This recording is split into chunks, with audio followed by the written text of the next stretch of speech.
আমি চাই বা না চাই, জনাব তারেক রহমান আগামী 5 বছর এই দেশ চালাবে। এতে এত হাততালি দিচ্ছেন কেন? আমি চাইলেই কি আর না চাইলেই কি? 5 বছরের জন্য তো নির্বাচিত হয়েছেন।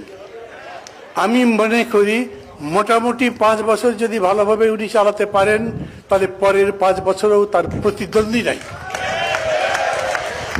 অতএব কেউ যদি এখানে বক্তৃতায় বলেন আপনার উপরে নির্ভর করছে আগামী দিনের ভবিষ্যৎ, তাহলে উনি তেলবাজি করছেন, এইটা আমি ভাবি না। বাংলাদেশে তেলবাজি একটা বিরাট ব্যবসা। নেতারা তেলবাজি করে, কর্মীরা তেলবাজি করে, মানুষ পর্যন্ত তেল দেওয়া শিখে গেছে। কাজে আমি বলি এটা তেলের কথা নয়, এটা এই হচ্ছে বাস্তব।